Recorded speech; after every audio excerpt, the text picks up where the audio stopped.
Today, in the age of advanced technology, when everyone reads and watches news about wars and cataclysms on personal gadgets using the internet, it is difficult to imagine that not so long ago, there was not even electricity. There were no refrigerators and pasteurized products in them. No one even knew about the toilet, hot water in the tap, and central heating. Today, any person lives in a way that even kings could not live before.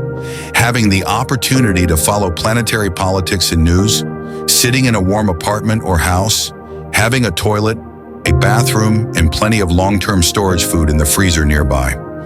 At the same time, mankind owes all the benefits of civilization to brilliant scientists who believe in God, such as Faraday, who discovered electricity, Pasteur, who gave the method of pasteurization, and hundreds of other theologian discoverers from our school textbooks.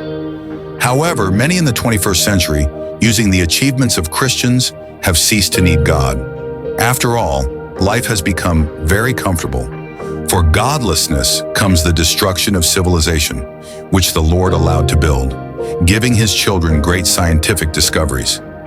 People no longer need God, and that is why the world is torn apart by wars, natural disasters, epidemics, and other global and personal disasters. The basis of civilization, technological progress, science, and other benefits is the creator of the universe, God, and we need to return to him, study the Bible, and do his will. Write to us, and we will help you live in blessing, not curse. How to live a bright life, overcome all difficulties, and help many people. The life of the great biologist, scientist, and Christian Louis Pasteur gives answers to these questions. He made the greatest contribution to world education, science, and medicine. The process of disinfecting milk and other products, pasteurization, is named after the scientist. Pasteur is also known for being an opponent of evolutionism and for deducing the law of biogenesis, according to which all living organisms come from other living organisms and do not spontaneously arise. Louis Pasteur was born in France in 1822 in a family of a tanner, where he received a Christian upbringing. Although he had poor marks at school in many subjects, he really wanted to study. Therefore, despite the failures, he continued to do this stubbornly, and after school in 1842, he received a bachelor's degree, and in 1845, he received a master's degree. The scientist became famous for being a great practitioner. In the first half of the 19th century, most scientists were mainly focused on theoretical research.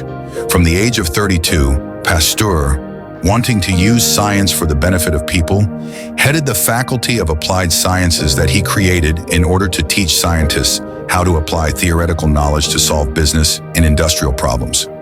For 2 years, Louis Pasteur studied fermentation, and contrary to the opinion of chemists who believed that it was a chemical process, experimentally proved that fermentation is the result of the vital activity of small living creatures, microbes.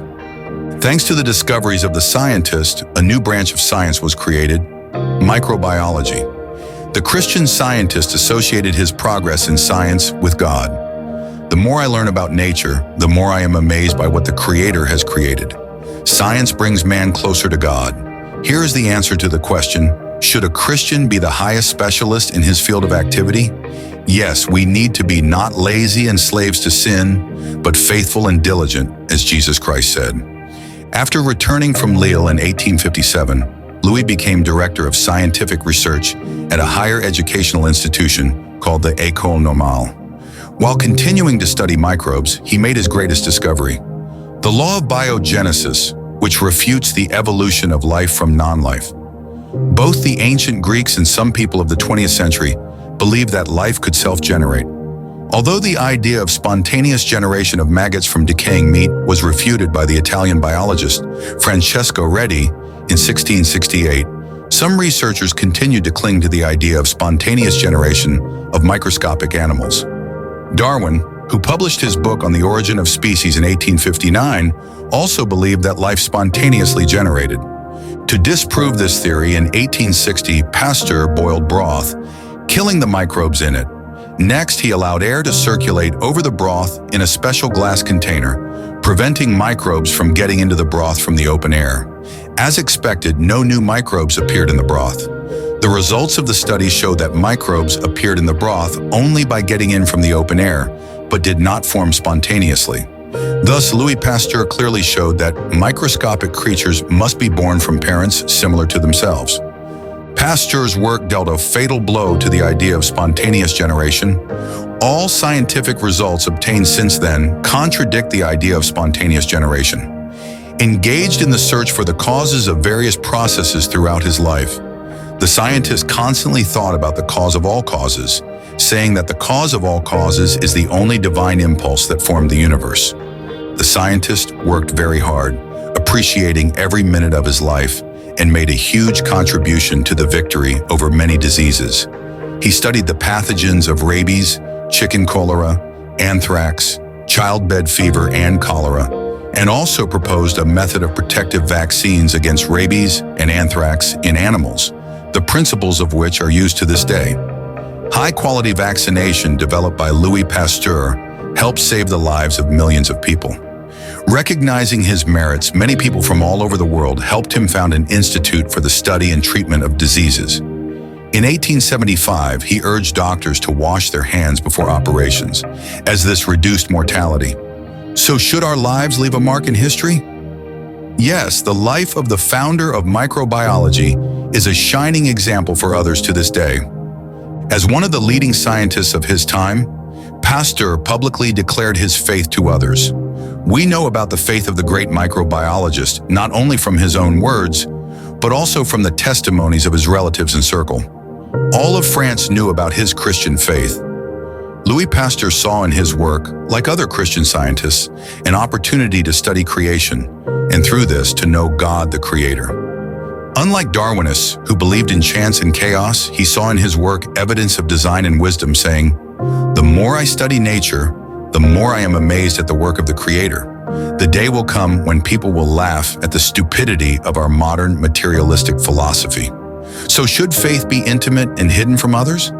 No. Preaching to others about Jesus Christ is another secret of a successful Christian life. We must be people of influence and preach everywhere. Another secret of Pasteur's success was prayer during work. Making his greatest discoveries, the scientist did not rely on his own strength, but humbly asked God for help. Thus, he prayed fervently on the night after the first use of the rabies vaccine he had created, which he had been working on for 5 years, and a 9-year-old boy bitten by a dog survived. So do we need to pray then? Yes, we do, because prayer is communication with God, and through it we gain an understanding of how to live a fruitful life and receive God's blessings. Having lived a productive and long life, the scientist died on September 28, 1895, leaving behind a truly outstanding contribution to science. He had a difficult life. Several children died, and he himself suffered a stroke. But Pasteur invariably continued to believe and hope in the Lord, being firmly convinced of the creation of the world by God and resolutely opposing Darwin's theory of evolution, which did not correspond to scientific data. Throughout his life, Louis Pasteur received 200 awards. Due to his work in France and later throughout Europe, there was an advancement of technology in farming and agriculture. Reflecting on his life, the scientist said, "Lack of knowledge separates from God, but true faith leads to Him." Write to us to receive deliverance, healing, and daily fellowship with the Church. Become family and children of God.